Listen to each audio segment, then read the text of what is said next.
아버지의 그 크신 은혜와 풍성하신 사랑을 아버지 생각할 때에 우리의 연약한 믿음을 주님께서 불쌍히 여기시고 아버지 앞에 나아갈 수 있는 힘과 능력과 은혜와 진로하여 주시옵소서. 언제나 나와 함께하여 주시는 주님의 은혜를 기억하며 아버지 우리의 연약함과 문제와 아픔과 고통을 주님께서 들어주시옵시고 우리의 신과 작심과 음성에도 주님께서 응답하여 주시옵소서. 언제나 나에게 두려워하지 말라 사랑한다 말씀하시는 주님의 그 음성을 이 시간 말씀 가운데 듣게 하여 주옵시고 말씀을 통하여 주님께서 하실 일들을 기대하게 하여 주시옵소서.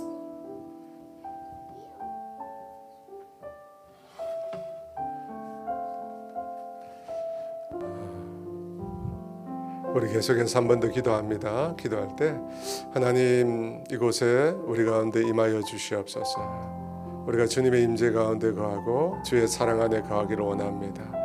우리의 영적인 눈을 열어서 하나님의 보좌를 보게 하시고 주님의 우리를 향한 그 주님의 얼굴을 우리가 볼 수 있도록 주님의 영광 가운데 우리가 주를 바라볼 수 있도록 은혜를 달라고 은혜 없이 우리가 살아갈 수 없으니 주님 우리에게 은혜를 달라고 우리 주를 외치고 한 번 더 기도합니다. 주여 할렐루야. 아버지 아버지 아버지 아버지 아버지 아버지 아버지 아버지 아버지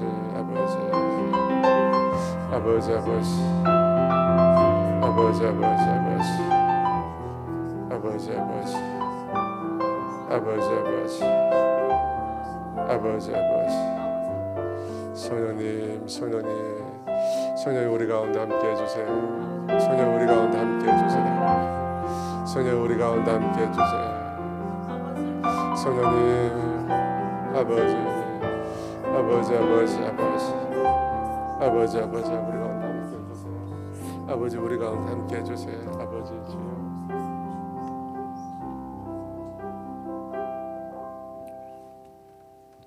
하나님 아버지, 오늘 이곳으로 우리를 주께서 불러주신 줄 믿습니다. 하나님 우리가 눈을 들어 주님을 볼 수 있도록 은혜를 주십시오.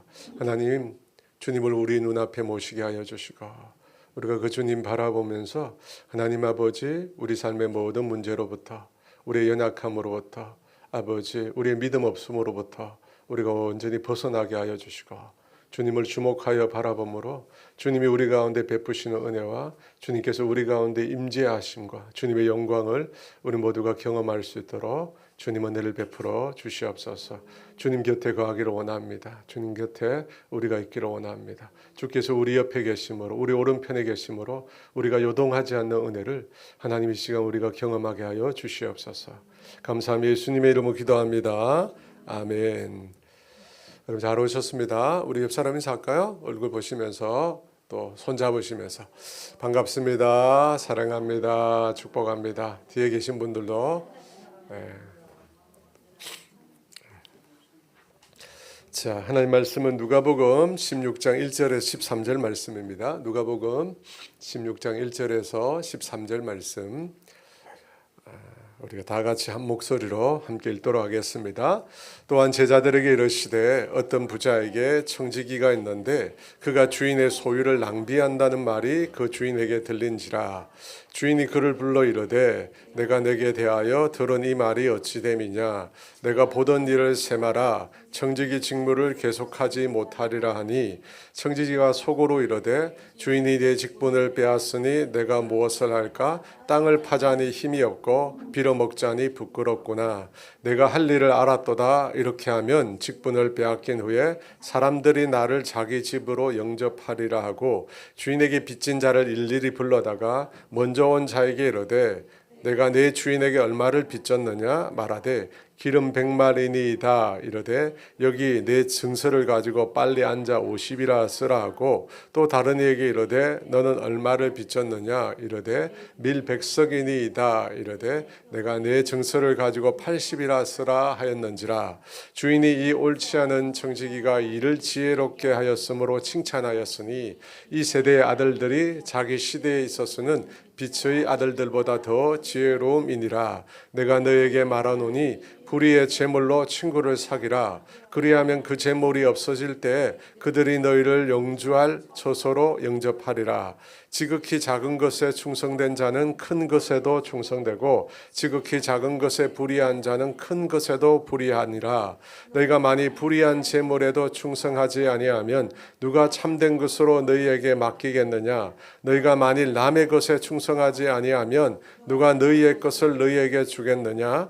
지하인이 두 주인을 섬길 수 없나니 호기를 미워하고 저를 사랑하거나 호기를 중히 여기고 저를 경히 여길 것임이니라. 너희는 하나님과 재물을 겸하여 섬길 수 없느니라.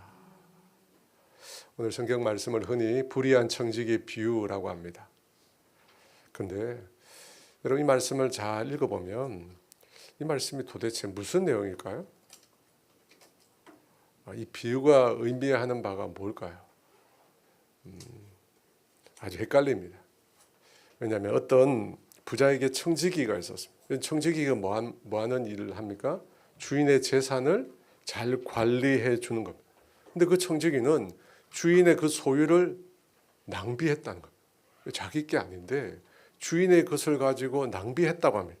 그러자 주인이 그를 불러서 진상을 묻습니다. 도대체 무슨 일이 일어난 거냐 물으면서 더 이상 너가 청지기 직무를 계속할 수 없다고 그렇게 말을 합니다.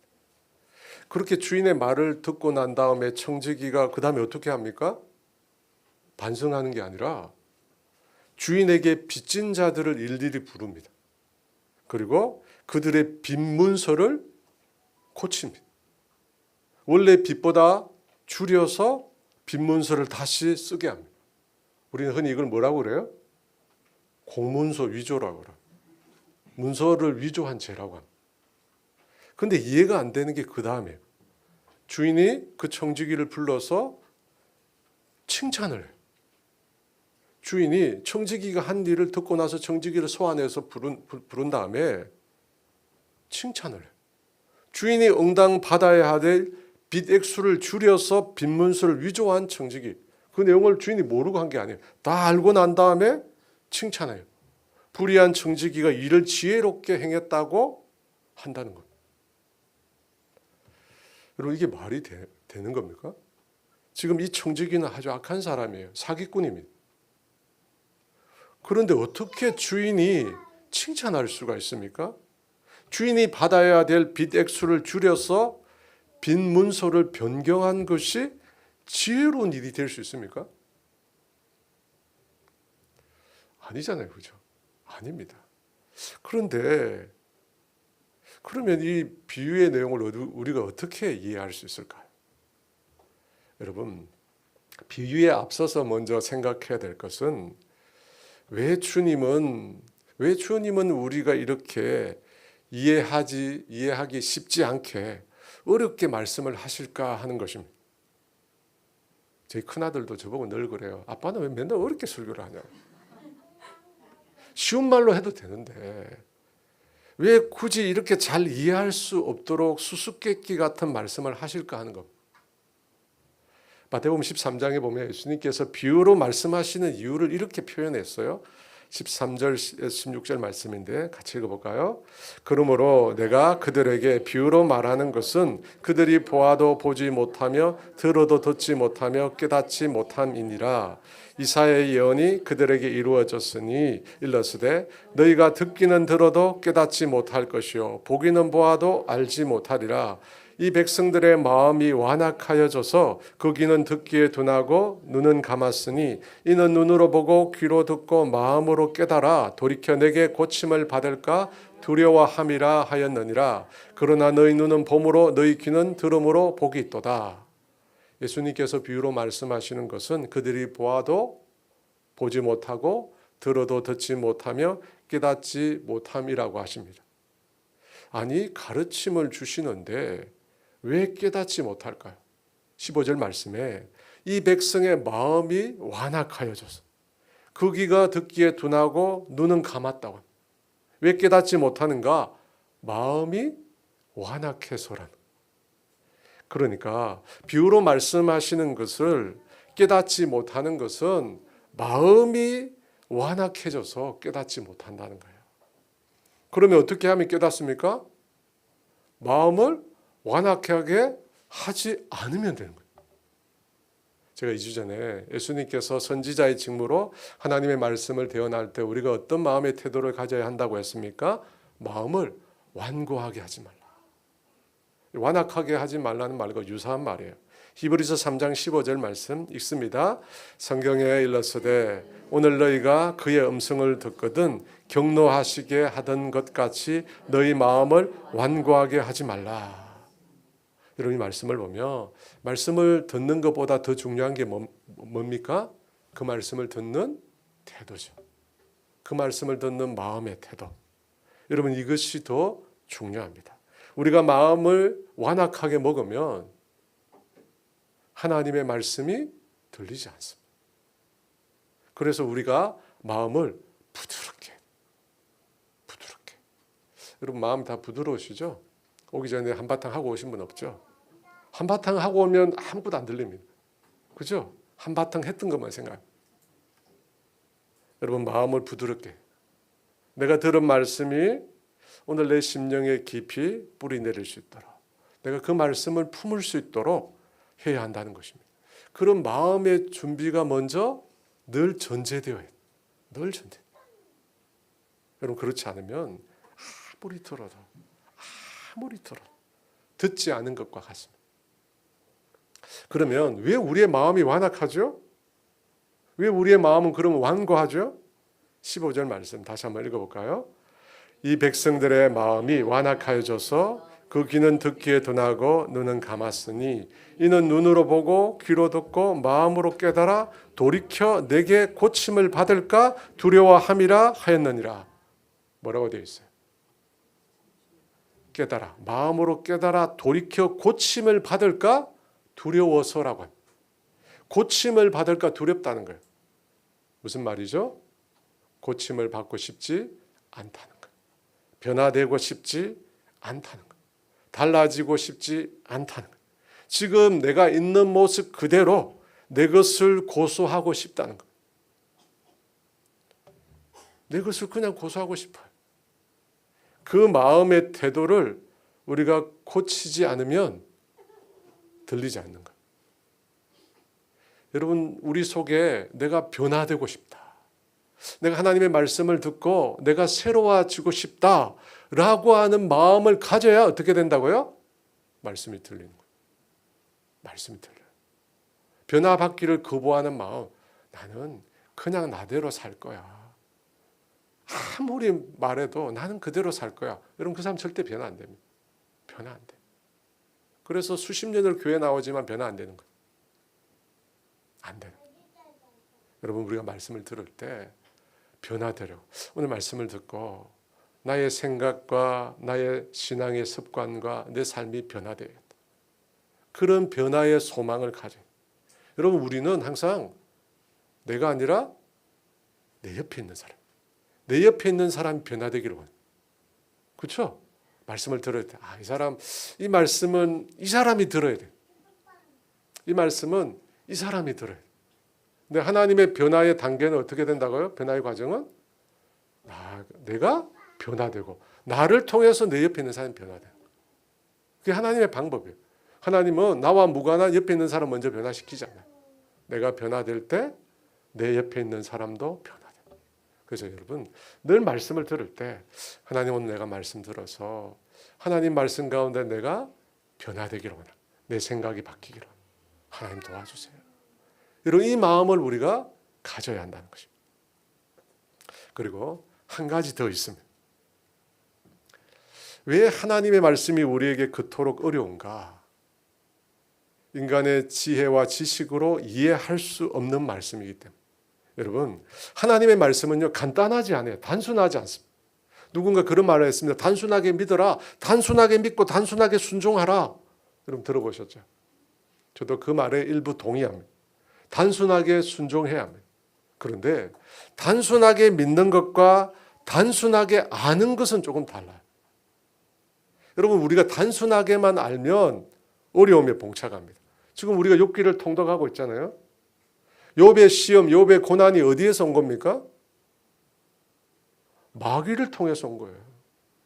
마귀가 욥을 시험한 거예요. 마귀가 욥을 시험했는데 하나님 그 시험을 허락하셨어요.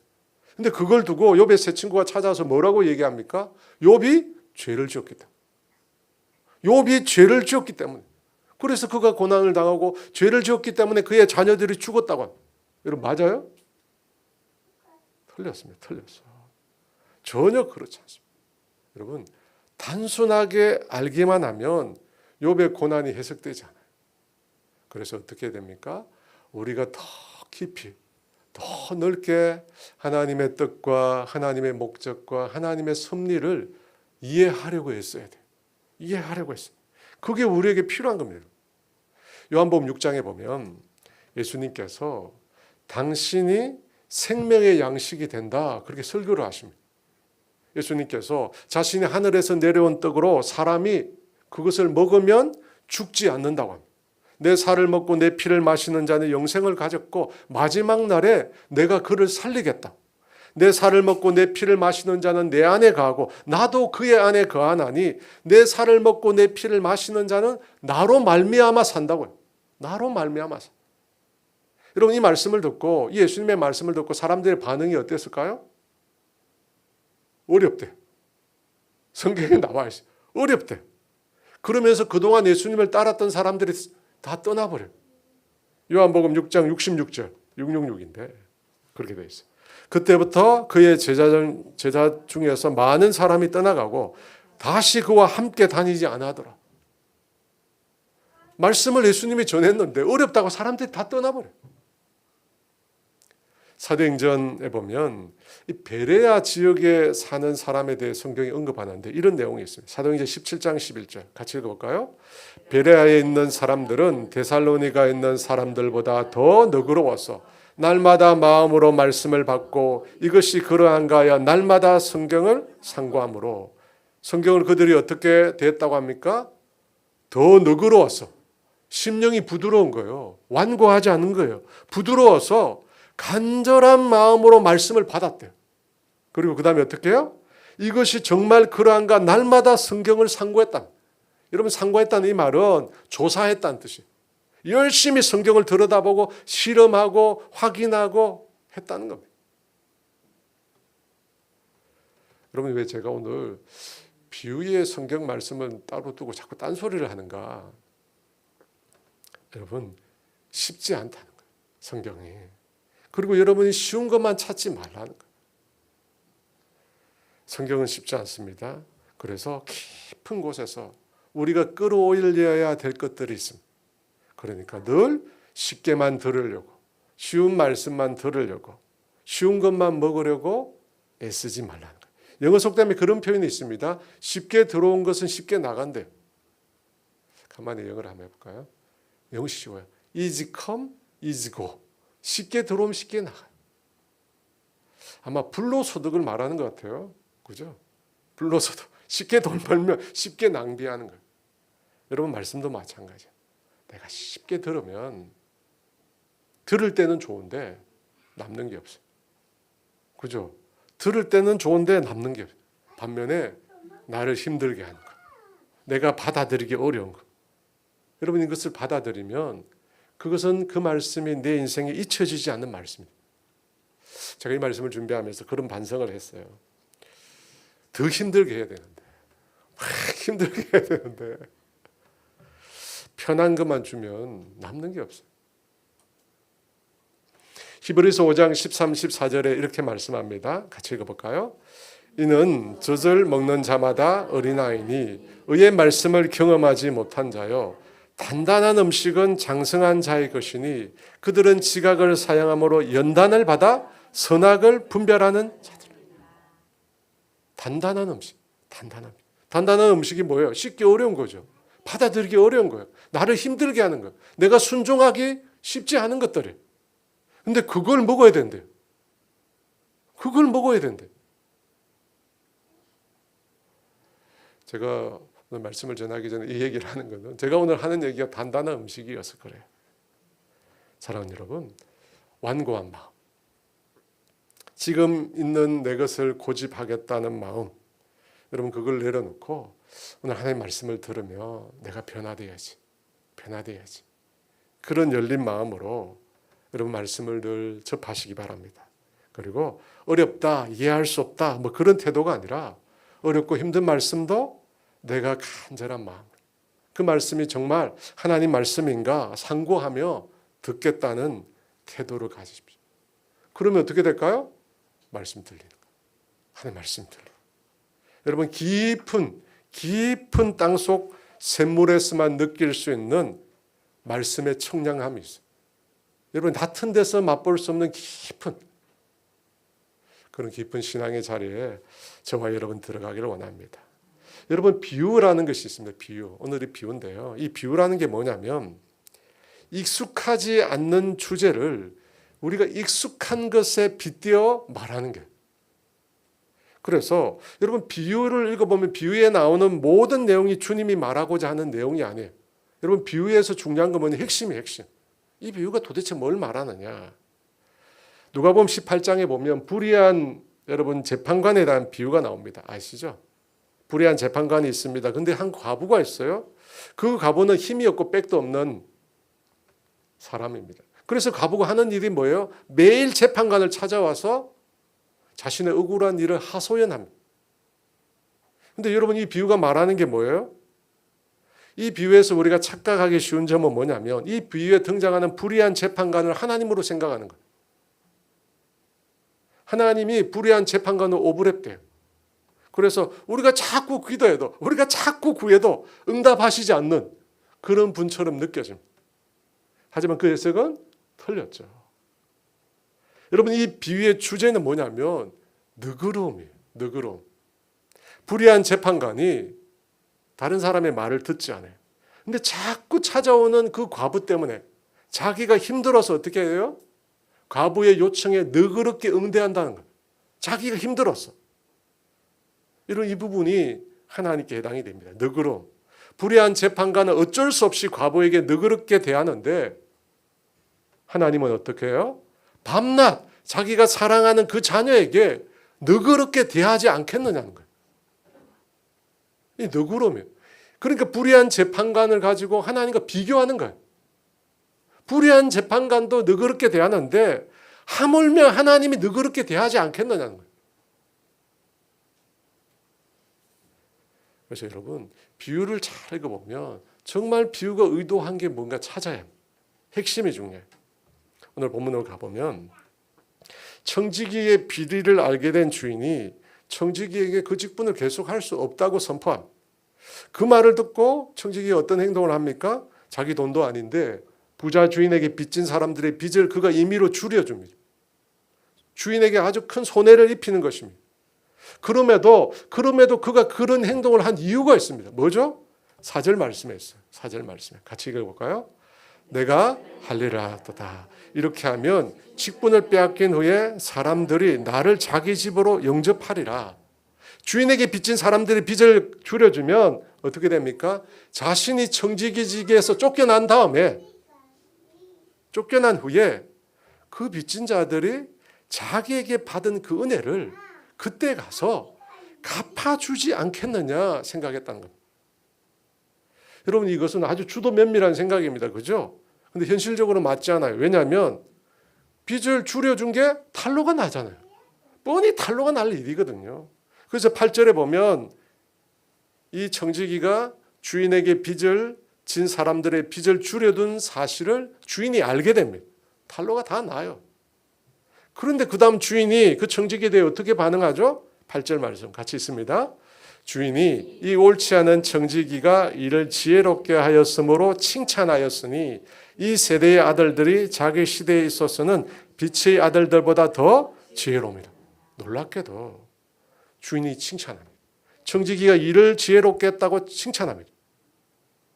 말이 안 되잖아요. 어떻게 지혜롭게 했어요? 주인 입장에서 말도 안 되잖아요. 주인의 걸 낭비한 거예요.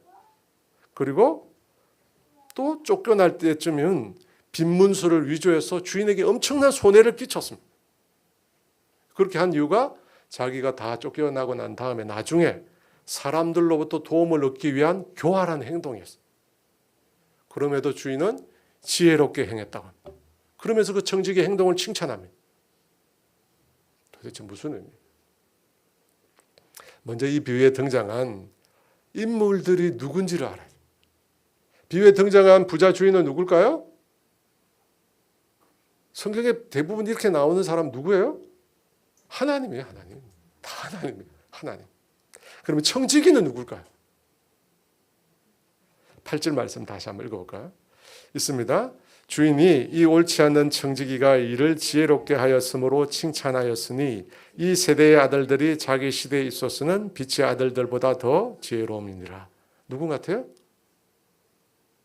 이 옳지 않는 청지기는 이 세대의 아들들이에요. 그죠? 지혜롭게 행했다. 그죠? 이 세대의 아들. 곧 예수를 믿지 않는 이 세상 사람들을 말해요. 이 청지기는 예수 믿는 저와 여러분을 가르친 게 아니에요. 여기서 말하는 이 비유에서 나온 불의한 청지기는 예수 안 믿는 이 세대 사람들이에요. 주인은 분명히 그들이 옳지 않다고 얘기했어요. 그죠? 도덕적으로 흠이 많다는 거예요. 주인의 소유를 낭비했어요. 해고되기 전에 주인에게 빚진 자들의 빚을 줄여서 주인에게 큰 손해를 끼쳤어요. 그런 점에서 이 사람은 옳지 않은 청지기가 맞아요. 그런데 주인이 칭찬한 것은 그 면이 아니에요. 다른 면이에요. 주인의 소유를 낭비하고 임의로 빚을 줄여준 부분이 아니라 이 청지기가 자신의 미래를 준비했다는 그 부분을 칭찬한 거예요. 청지기가 자신이 쫓겨날 때를 대비해서 주인에게 빚진 자들의 빚을 줄여줬습니다. 그렇게 함으로 나중에 그 사람들로부터 도움을 얻을 수 있도록 자기의 미래를 준비했다는 거예요. 그것을 두고 청지기가 지혜롭게 행했다고 주인이 칭찬한 거예요. 미래를 준비한.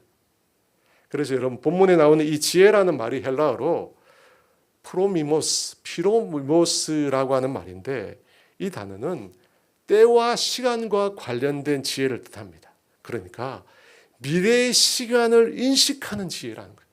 미래의 시간을 인식한 지혜. 자신의 미래의 시간을 미리 예상하고 앞으로 일어날 일을 예상해서 준비했다는 거예요. 그래서 지혜롭다고 말한 것입니다. 반면에 누가복음 12장에 보면 어리석은 부자의 얘기가 나옵니다. 지혜에 반대되잖아요. 어리석은 부자는 자신의 밭에 소출이 풍성해졌습니다. 그래서 그 곡식을 쌓을 곳이 없게 되자 지금 사용하던 흙간을 헐고 더 큰 흙간을 세울 계획을 세웁니다. 그렇게 그 일을 바라보면서 혼자서 그렇게 좋아하면서 만족스러워합니다. 그런데 그때 하나님께서 그에게 나타나서 이런 말씀을 주십니다. 누가복음 12장 20절 같이 있습니다. 하나님은 이르시되 어리석은 자여 오늘 밤에 내 영혼을 도로 찾으리니 그러면 내 준비한 것이 누구의 것이 되겠느냐. 하나님이 어리석다고 해요. 왜 어리석다고 말했습니까? 미래의 준비를 잘못했다는 거예요. 오늘 밤이 끝나는 거예요. 자기 인생이. 근데 다가올 미래를 이 사람이 준비를 못한 거예요. 그래서 주님이 어리석다고 말한 거예요. 여기서 어리석다는 말은 인생의 유한한 때를 인식하지 못하고 곧 죽을 건데 죽음 이후를 준비하지 못한 것을 말하는 거예요. 그래서 어리석다고 합니다. 솔직히 여러분 여기 있는 많은 분들이 언제일지 모릅니다. 저도 언제일지 모릅니다. 오늘 예배 이후일지도 모릅니다. 여러분 진정 지혜로운 사람은 어떤 사람인가? 유한성을 인정하는 사람. 내 인생의 유한성을 인정하는, 언제 어떻게 될지 모른다는 사실을 인정하는 사람. 제가 지난주에 새벽기도를 마치고 집을 가는데 갑자기 그 생각이 드는 거예요. 내가 얼마나 더 살까? 50대 중반이니까 금방 되더라고요. 여러분 시간 금방 가잖아요. 그죠? 30년 이거 아무것도 아니에요. 어떻게 할까? 여러분 미래의 시간, 내 인생의 시간이 유한하다고 하는 것을 인정하는 사람은 내 미래를 준비해. 앞서 주인인 하나님은 불의한 청지기인 이 세상 사람들을 칭찬했어요. 왜 그렇죠? 자신의 미래를 준비했거든요. 쫓겨난 다음에 자기가 어떻게 해야 하는지를 준비했거든요. 그래서 주님이 칭찬하셨어요. 그러면서 이런 말씀을 덧붙여서요. 누가복음 16장 8절 하반절 말씀 같이 읽어볼까요? 이 세대의 아들들이 자기 시대에 있어서는 빛의 아들들보다 더 지혜로움이라. 이 세대의 아들, 믿지 않는 자들이 빛의 아들들보다 더 지혜롭대요. 빛의 아들들은 누굽니까? 예수 믿는 사람들이에요. 이 세상 사람들이 우리 예수 믿는 사람보다 더 지혜롭대요. 여러분 무슨 뜻입니까? 이 세상 사람들, 믿지 않는 사람들은 이 세상에서의 자신의 미래를 잘 준비한다는 거예요. 누구보다? 믿는 우리보다. 믿는 우리보다, 여러분, 믿는 우리보다 믿지 않는 사람들이 이 세상에서의 미래를 어떻게 해요? 훨씬 더 잘 준비하잖아요. 그렇지 않아요? 예수 믿는 우리보다 안 믿는 사람들이요, 부동산도 투자해요. 여러분 아시죠? 금융재산도 잘 관리합니다. 얼마나 재산을 잘 불리는지 몰라요. 얼마나 재산을 잘 불리는지 몰라요. 반면에 예수 믿는 사람들은 별로 관심이 없어. 그죠? 별로 관심이 없어. 앞으로 10년, 20년 후에 어떻게 될지 잘 몰라. 그래서 예수 믿는 사람들은 보면 대부분 집 팔면 집값이 올라가. 집만 팔면 집값이 올라가. 예수 믿는 사람들 어떻게 된 건지. 여러분, 예수 믿는 사람들은 이 세상에서의 미래를 잘 준비하지 못합니다. 왜냐하면 이 세상에서 우리가 준비하는 것이 믿지 않는 사람들과 다르기 때문에. 여러분, 우리는 뭘 준비해요? 이 세상에서의 미래가 아니라, 그죠? 9절 말씀인데요. 같이 읽어볼까요? 내가 너희에게 말하노니 불의의 제물로 친구를 사귀라. 그리하면 그 제물이 없어질 때 그들이 너희를 영주할 처소로 영접하리라. 내가 너희에게 말하노니라고. 너희는 누구죠? 제자들입니다. 예수님을 따르는 제자들. 그러니까 비유에서의 대상과 바뀌게. 비유에서는 불의한 청지기, 세상 사람들과 관련해서 말했지만 이제 예수님께서 9절에 들어와서 제자들에게 말씀합니다. 뭐라고 말씀합니까? 불의의 제물로 친구를 사귀라. 이 제물이라는 말에 불의가 붙었어요. 비유에서는 불의한 청지기라고 했는데 여기서는 불의한 제물이라고 합니다. 왜 제물에 불의가 덧붙였을까요? 학자들마다 이견이 있어요. 이 제물에다 불의를 붙인 이유는 제물의 속성이 불의하기 때문이다. 이렇게 주장하는 분들이 있습니다. 그럼 우리가 많이 느끼잖아요. 돈을 벌려면 정직하게 쉽지 않거든요. 돈을 많이 벌기 위해서는 어느 정도 때가 묻어야 된대요. 그래서 불의한 제물이라고 말했다는 것입니다. 근데 다른 견해로 불의한 제물이라고 하는 말은 천국에 있는 보화, 그 천국에 있는 보화와 대조를 이루는 이 땅의 재물을 불의한 재물이라고 한다라고 주장하는 분들이 있습니다. 이 사실 그 재물 자체가 불의한 것이 아니라 천국과 비교해 볼 때 이 세상이 불의하니까 이 세상에서 사용하는 재물이라고 해서 불의한 재물이라고 표기했다는 겁니다. 그러니까 두 가지 견해. 하나는 재물 자체가 불의하다. 다른 하나는 이 세상이 불의하기에 불의의 재물이라고 말했다는 겁니다. 저는 두 번째 견해에 찬성합니다. 이 세상이 불의하기 때문에 불의한 재물이라는 것입니다. 그걸 가지고 9절 말씀을 다시 해석하면 불의한 재물은 어떻게 됩니까? 이 세상의 재물로 친구를 사귀라는 뜻입니다. 이 세상의 재물.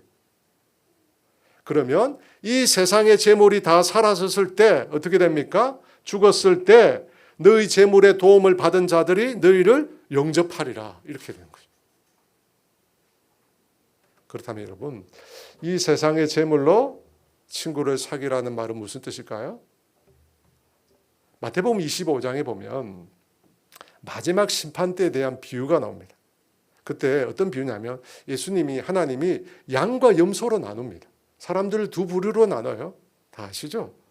그런데 두 부류를 나누어서 심판하시게 되는데 그 심판의 근거가 뭐죠? 지극히 작은 자에게 어떻게 행했느냐에 따라서 심판하십니다. 마태복음 25장 40절 같이 읽어볼까요? 임금이 대답하여 이르시되 내가 진실로 너에게 이르노니 너희가 여기 내 형제 중에 지극히 작은 자 하나에게 한 것이 곧 내게 한 것이니라. 지극히 작은 자. 이 땅에서 재물이 없어서 어렵고 가난하고 힘든 사람들입니다. 그 사람들을 어떻게 대했느냐에 따라서 양과 염소로 나누어진대요. 양은 어떻게 한 사람들입니까? 자신의 재물을 가지고, 이 땅의 재물을 가지고 이 세상에 가난하고 어려운 사람들을 돌본 것입니다. 자신의 재물을 가지고 병든 사람들, 고통 가운데 있는 사람들, 옥에 갇힌 사람들을 찾아가고 돌보고 섬겼던 사람들입니다. 여러분, 그것이 바로 오늘 비유에 말하는 불의한 재물로 친구를 사귄 거예요. 불의한 재물로 친구를 사귄 게 뭐냐? 이 세상에 가장 지극히 작은 자에게 내가 가지고 있는 세상의 재물을 가지고 그들을 섬기고 돌본 거예요. 바로 그 목적 때문에 주님께서 저와 여러분에게 소유라고 하는 것을 맡긴 거예요. 청지기로. 여러분, 우리가 가지고 있는 것이 우리 게 아니잖아요? 어떻게 생각하십니까? 여러분 거 맞습니까? 아니자는 걸 우리가 늘 고백하잖아요. 주님이 우리에게 맡겨주신 거예요. 우린 청지기예요. 내 게 아니에요. 어느 선교사님이 고민을 저한테 얘기하더라고요. 연로한 부모님이 계시는데 그 부모님이 아주 좋은 아파트를 하나 가지고 계시대요. 근데 그걸 자기한테 주려고 한대요. 근데 선교사님이 그걸 거절했대요. 그렇게 하지 마라. 그렇게 하지 말고 그 아파트 팔아가지고 다 쓰고 가시라고. 다 쓰고 가시라고. 저도 말씀드리고 싶습니다. 여러분, 자식에게 줄 생각하지 마시고, 자식에게 줄 생각하지 마시고 다 쓰고 가. 다만 어떻게 쓰죠? 호의호식하고 세상 즐기는 거 다 쓰라는 게 아닙니다. 그거는 조금만 쓰시고. 성경에 뭐라고 얘기했어요? 불의한 재물로 친구를 사귀라. 이 세상 재물로 가지고 이 세상에 어렵고 힘든 사람들 섬기라는 거예요. 여러분, 평균적으로 우리나라 사람들이 재산의 90%를 죽기 전 1년 전에 병원에서 쓴답니다. 죽기 1년 전에 자기가 갖고 있는 거 병원에서 다 쓰고 죽어요. 여러분, 그렇게 되기 전에 여러분이 주님이 여러분께 맡긴 것을 영혼을 위해서, 그죠? 주님을 위해서. 저도 자녀지만 자식에게 남겨줄 생각하지 마세요. 여러분, 그 재물이 자식에게 독이 되는 경우가 대부분 절대 안 돼요. 절대. 그리고 여러분이 가지고 있는 그건 여러분 게 아니에요. 여러분 게 아니에요. 주님의 것이에요. 주님의. 그러면 주님이 원하는 데 써야죠.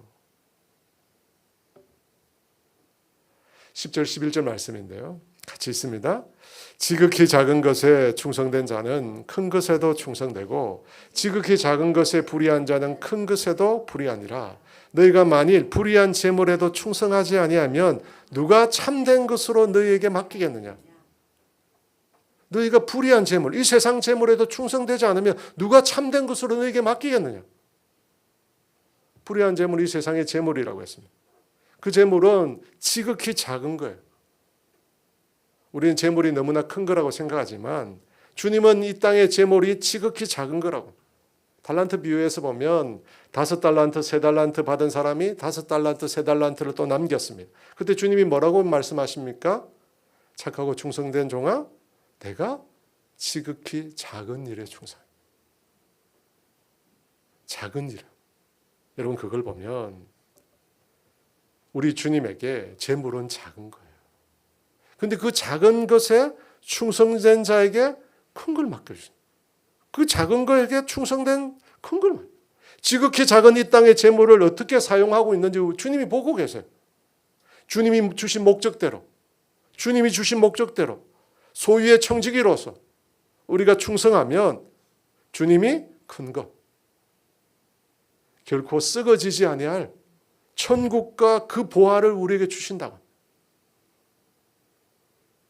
그러므로 여러분, 땅의 재물에 욕심이 멀거나 어리석은 부자처럼 쌓아두는 자가 되지 마십시오. 어리석다고 그래서 주님이 어리석다고. 13절 말씀 같이 있습니다. 지파인이 두 주인을 섬길 수 없나니 혹이를 미워하고 저를 사랑하거나 혹이를 중히 여기고 저를 경히 여길 것임이니라. 재물을 사랑한다라고 하는 말은 여러분 다른 말로 재물을 하나님으로 섬긴다는 뜻입니다. 왜 그러냐면요, 여기 사랑한다는 말이 아가페, 재물을 아가페하는 거예요. 재물을 아가페하는 자는 그 재물을 주신 하나님을 경히 소홀히 여긴다고 합니다. 재물 때문에 하나님 멀리하는 거예요. 재물 때문에 돈 벌려고 예배도 안 지키잖아요. 사랑하는 여러분, 성경은 재물과 소유에 대해서 참 많이 말씀하십니다. 그렇게 말씀하시는 이유가 뭐냐면 그 재물이, 이 땅에서의 재물이 우리의 삶에 너무나 큰 영향을 미치기 때문에. 그걸 주님이 아세요. 이 탕자의 비유에 보면 재물이라는 단어가 생명이라는 단어예요. 생명을 준 거예요. 그만큼 우리에게 중요하다는 거죠. 하지만 문제는 뭐냐면 그 재물이 우리에게 영원이라는 걸 주지 못해요. 영원한 세계를 주지 못합니다. 그리고 재물이라고 하는 것이 우리에게 평안을 주지 못해요. 안정을 주지 못해요. 재물은 주님의 눈에 지극히 작은 것에 불과합니다. 그런데 그 지극히 작은 것에 불과한 것에 우리가 충성하지 못하면 어떻게 큰 것을 주겠느냐 물으십니다. 사랑하는 여러분, 지극히 작은 것에 충성하는 저와 여러분 되기를 원합니다. 하나님 맡기신 것. 하나님 맡기신 것. 그 하나님 맡기신 목적대로 여러분이 꼭 사용하셔서 가난한 사람들의 빚을 탕감해 준 그런 삶을 우리가 살아요. 여러분, 그것이 이 땅에서 예수 믿는 우리가 살아가야 될 모습입니다. 그 일을 통해서 하나님께 칭찬받는 하늘의 진정한 보화를 쌓는 지혜로운 주님의 종들 다 되시기를 주의 이름으로 축원합니다. 내가 주인 삼은 모든 것 내려놓고 우리가 참 찬양하고 저 앞에 나가겠습니다.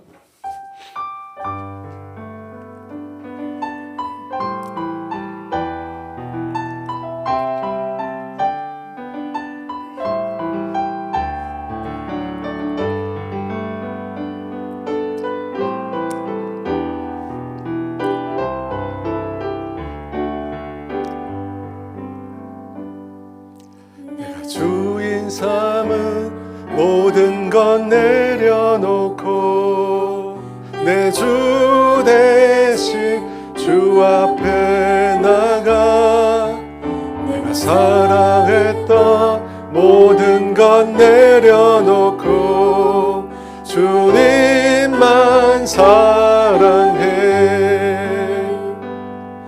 내가 주인 삼은 모든 것 내려놓고 내 주 대신 주 앞에 나가 내가 사랑했던 모든 것 내려놓고 주님만 사랑해. 주 사랑 거친 풍랑에도 깊은 바다처럼 나를 잠잠케 해. 주 사랑 내 영혼의 반석 그 사랑 위에. 우리 한 번 더 찬양합니다. 내가 주인 삼은 내가 주인 삼은 모든 것 내려놓고 내 주 대신 주 앞에 나가 내가 사랑했던 모든 것 내려놓고 주님만 사랑해. 주 사랑 거친 풍랑에도 깊은 바다처럼 나를 잠잠케 해. 주 사랑 내 영혼의 반석